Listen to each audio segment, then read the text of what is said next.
Just remember, FPL is tough, but you are tougher.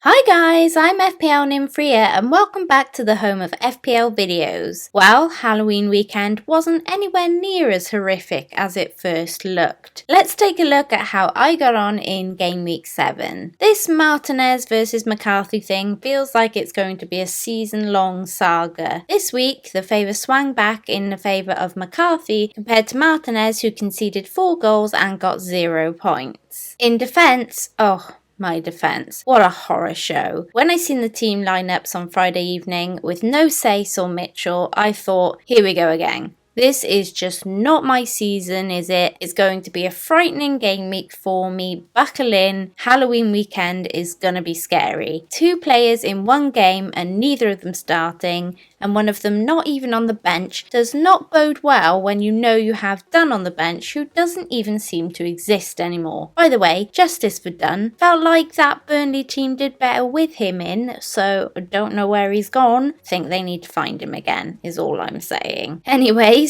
0 points from 2 no-shows, and Robertson was a letdown with just 2 points towards my team total. All my fears coming true on that one. Wondering whether to stay on Liverpool defence is now on everybody's lips. Though, there was a superbly spectacular twist to this defence story. More on that in just a moment. Frustratingly though, I considered Kurt Zuma in for Dunn late last week when I had some funds after selling on J. Rodriguez, but I didn't really want to take the hit given I was hoping that Sace would start, so that one's a little bit difficult to take. In midfield, it was a mid of 2 halves. I really didn't want to make a transfer this week, as you guys know, but the injury to J. Rod forced my hand. Foden came in for J. Rodriguez, who thankfully didn't even make the bench. However, with his Gingang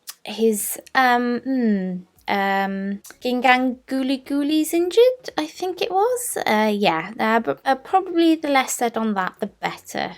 Really. Hope he's okay, although I probably won't be able to fit him back in my team should he come back imminently, which will be fairly annoying. But with all of that, you can imagine my reaction when I seen Foden was benched after my defensive no-show nightmare. He did come on, but despite looking lively, only managed 1 point towards my team total. That said, all of my other potential targets, that's Zaha and Greenwood, also did the same despite starting. So actually leaving J-Rod in and not making a transfer would have worked out better this week. Them's the rub of the grains sometimes. I stuck with Salah as captain despite having a last minute wobble about Kane. Thankfully Salah returned and got me 8 points from his minutes played, goal and 1 bonus point, doubled to 16 as my main man. The Sunny 6 on the other hand ground to a halt this week. No returns for Sunny and just 2 points from him as my vice captain. That now means it's 4-3 to the captaincy, and the curse now falls behind, so that's interesting. Has it finally been lifted? I think it's a bit too close to call, I think. The Sunny 6 still remains at 4 goals. Grealish, well, what a rollercoaster ride owning him this week that was. He left it late, but boy oh boy did he repay my patience. 2 key passes, 2 shots on target, 4 shots blocked, a goal and 2 assists, and it could have been a lot more. He gave the penalty to Ollie Watkins, a nice gesture. We all know Jack usually takes the penalties, but I am with Lee of FPL family on this one, as FPL managers would have loved him to have taken it, especially as we didn't see him getting a goal at the time. So I suppose he did pay it back. Certainly not going to quarrel with 15 points though, that's for sure. Moving to my forwards, Kane continues his form. He now has 149 goals in 217 Premier League games. That's just insane. Trending on Twitter right now for the nature of his goal though. An over-elaborate dive for the penalty, was it?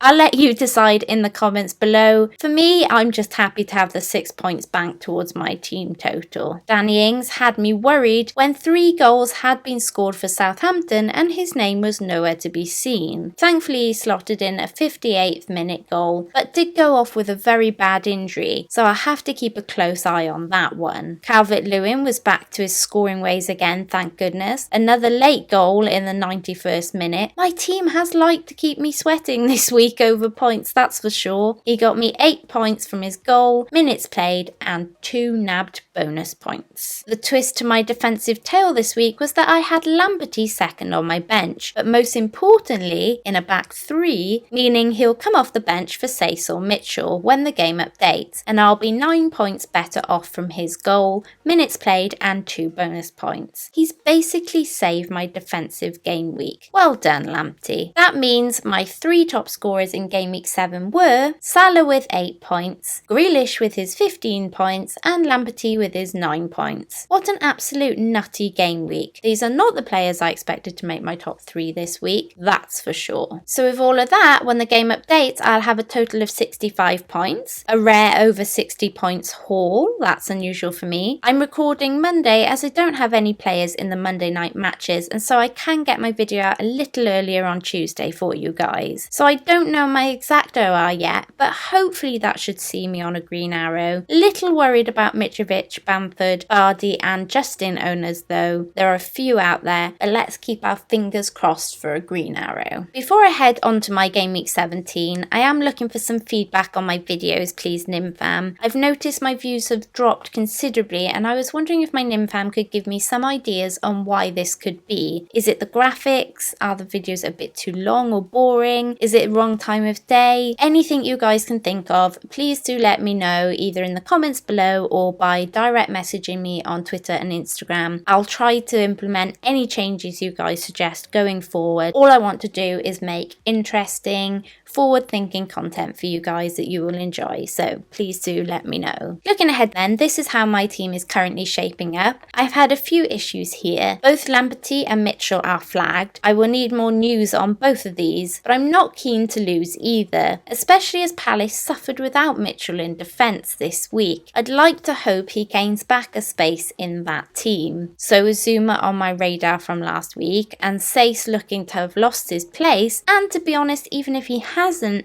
I'm not sure how many clean sheets Wolves fixtures hold in the near future. Then Zuma is my preferred move this week, especially as he sits top of the defenders for points with 46. That said, I also have the worry of the Ings injury. Thankfully, it doesn't look as bad as we initially feared is what I'm hearing now, although I'm not sure he'll get risked in a Friday night game. So with no real bench to speak of, I need to weigh up if Wilson with his 6 goals and 2 assists, or Bamford with the same goal and assist stats, could be a possible 1-week replacement for Ings. Or maybe even a batshit outside shout of Martial now that he'll be back. Newcastle have beaten Southampton in their past 3 meetings. That has me leaning towards Wilson if I switch out Ings at all, but it'll be a late week decision this one, that's for sure. As for my captain, I'll be moving off of Salah for the first time in 3 game weeks. The armband will be on one of Kane or Son. It's on Kane at the moment just based on his penalty threat, but I haven't completely ruled out Sonny entirely. Don't forget guys, it is an early deadline on Friday evening, so make sure you have those bus teams in place just in case. And lastly, moving on to the trending transfers this week, let's take a look at the players in and out ahead of game week 8. Of the goalkeepers, Mendy has become the trendiest goalkeeper in with 75,000+ purchases. McCarthy is the next highest with 21,000+ buys. Strangely, Martinez is also the most transferred out goalkeeper ahead of game week 8 with over 31,000 sales. The next highest out this week is Pickford with 22,000+ managers getting rid of the Everton goalkeeper